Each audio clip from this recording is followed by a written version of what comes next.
Today we've travelled to a beautiful, very remote section here in Queensland, Australia, to meet an inspiring family who have taken a tiny house off the grid, all in an effort to return to nature and simple living.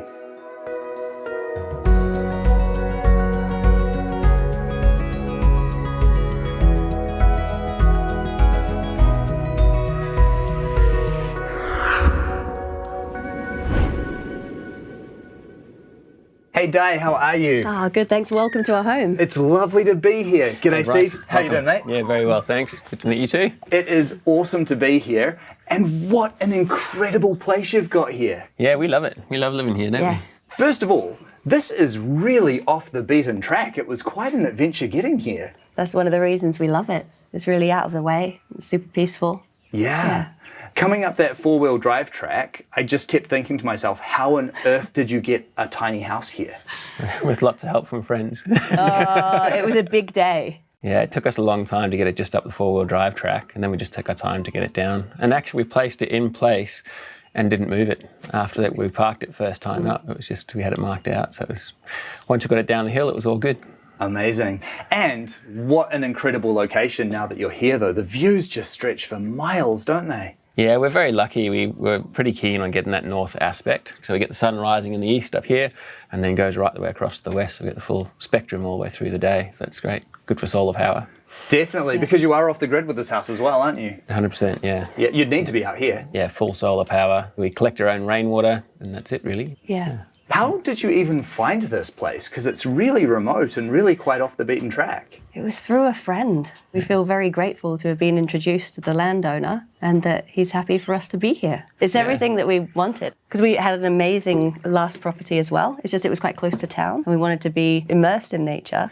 And how was it that you came to be living in a tiny house? We were living in an apartment in Sydney in the Northern Beaches, and we had Samson was on his way.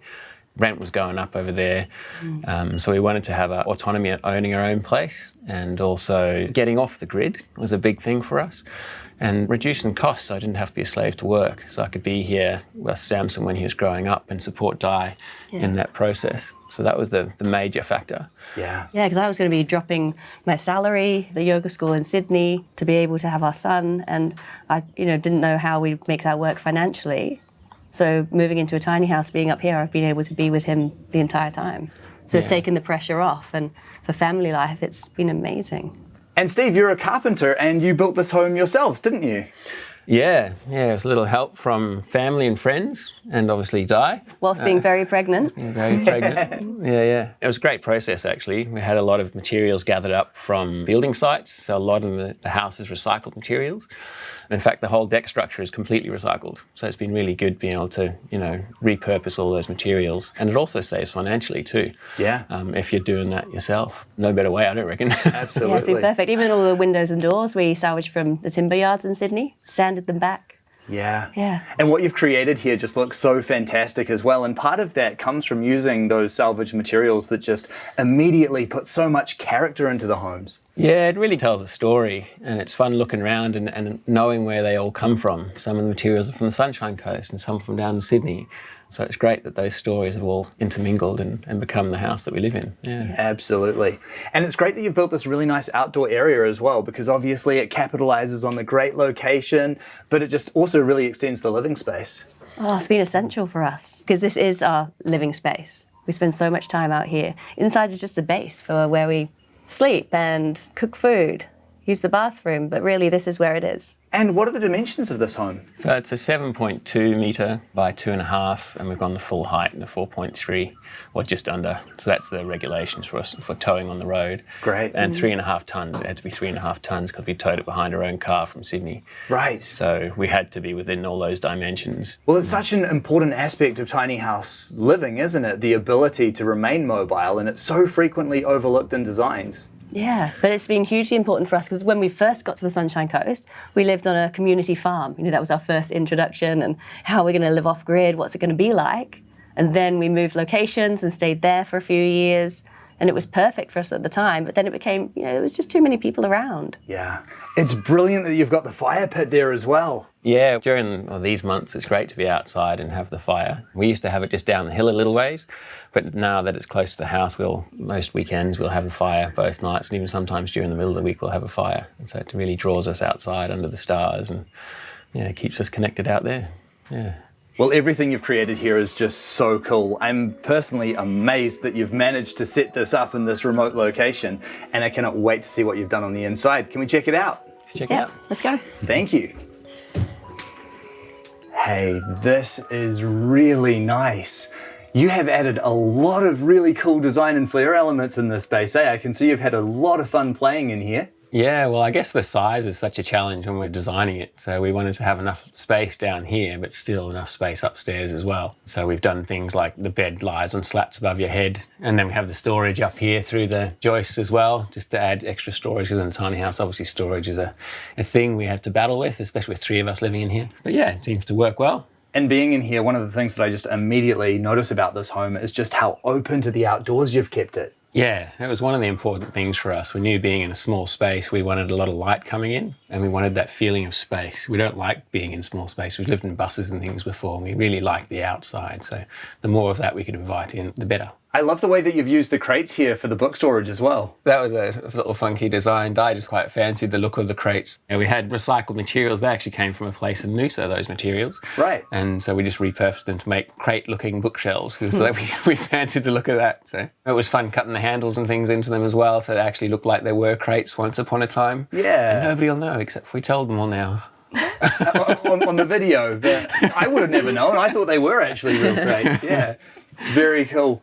Comfy looking leather couch here too. Yeah, I mean, what we wanted to go for is not being too pokey and uncomfortable. I think these spaces have that potential of being, all built in and too square. So we wanted a place just to sit and read. And it's changeable too. It wasn't like this when we first moved in. Well, yeah, we've changed this. So this is like round 2 or 3, I think, of this setup. We've been in here for 5 years now, so it's been a few different renditions. And so originally we did have nothing, just cushions on the floor. Now it's the sofa, and that's movable too. So if we change our mind again, we can do something else. Perfect. Yeah. And I see you've got the bows on the wall as well. Do you shoot? Yeah, it's something I've just recently gotten into. It's a great practice, actually. There's a lot in getting the accuracy there. Having the natural bows as opposed to a compound bow really feels nice. Yeah. Just trying to hone in those skills. Takes a bit of going, though. I'm still learning. Yeah, it's a never-ending process, but really enjoyable. I'm with you on that one. Yeah. And you've got a really good-sized kitchen in this tiny home too. Yeah, we knew we wanted to be spacious with the kitchen. We knew we wanted plenty of bench space, and I'm glad we did, because we use all of it all the time. And enough space to walk through the kitchen as well and not be bumping into each other all the time. And with the floor plan for the kitchen as well as the rest of the home, we went down to the beach where we lived in Sydney and took the tape measure, drew it all out on the sand, and figured out how much space we actually needed to be able to walk past each other in the kitchen, how much space we needed in the cupboards, how the cupboard doors were going to open and make sure that we could still get past. So that's how we figured it all out on the sand, and we basically designed it on the beach. I love that. That's such a good way of doing it. The kitchen also hides the wheel wells. The wheel wells come up into the structure, so it worked well. We've built our kitchen with just 9 by 18 sticks to really keep it all lightweight. And I think we ended up weighing that one at 40 kilograms and that one at 30 kilograms going in for the entire kitchen build. So that was one of those things we had to design in to keep the weight down.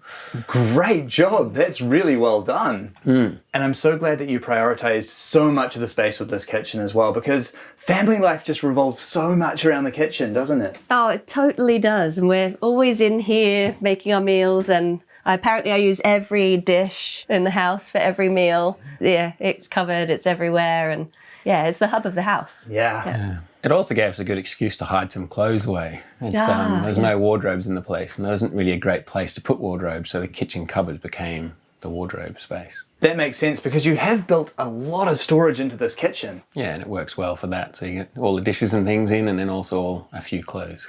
Excellent. Yeah.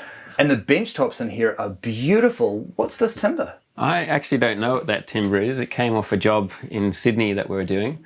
They were throwing them out, and so I put them in storage and they became our bench top. What a great score. Yeah, along with a ladder actually behind you. Nice. And you've got the full-size fridge in here and then the 4-burner stove and oven? Oh yeah, we need the full-size freezer. Yeah, and we don't want to be going out to the shops often. Yeah. And we've got the full-size stovetop, which we use all the time, but we tend to cook outside on the barbecue. The barbecue just makes so much sense, doesn't it? And I'm the same. 99% of all of my cooking is just done on the barbie. Yeah, and it's another chance to be outside more rather than cooking inside. We don't use our oven at all. It's just used for storage. That makes sense. And is that your bathroom back there? Yes, it is. Cool. Can we take a look? Yep, let's go. Let's go.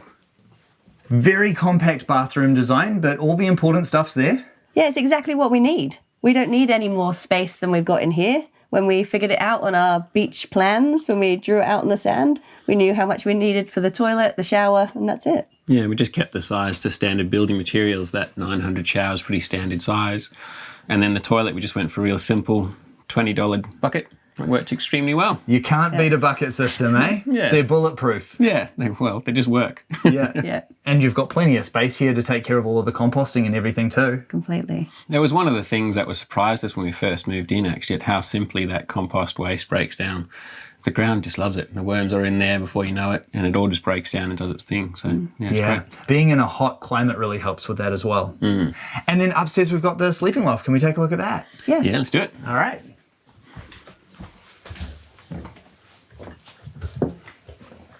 Oh, this is really cool, especially the way that you've used all of the natural timber and these cool ropes. It sort of feels like you're in a bit of a treehouse up here, doesn't it? Yeah, and that's what we really liked. It's actually changed. The design's changed from the original one. Originally, that loft was completely separate to this one, and we just had another ladder over there. But then as Samson's gotten older, we realised that it's too much of a compromise getting up that way, so we put these rails in and the bridge across. So ours is a little evolving tiny house as it goes. Yeah. Definitely. But especially for Samson, it's such an adventurous way for him to get to access his loft. And kids just love sleeping lofts, don't they? Oh yeah, it's his play space, and he loves going across there. It feels like a little tree house. Yeah. His little buddies, when they come around, they can't wait to get upstairs. They think the adventure starts when you get up through the ladder. And they spend a lot of time up here. And this actually closes up, doesn't it? Yeah, we close that up when we're up here for bed. Yeah, Samson's a bit of a wriggler, so it just prevents him falling down there in the middle of the night. Very clever. And it's great that he's got his own space, his own room, place for all of his toys and everything. Yeah, it's perfect, but he still insists on sleeping next to our bed. That's cute.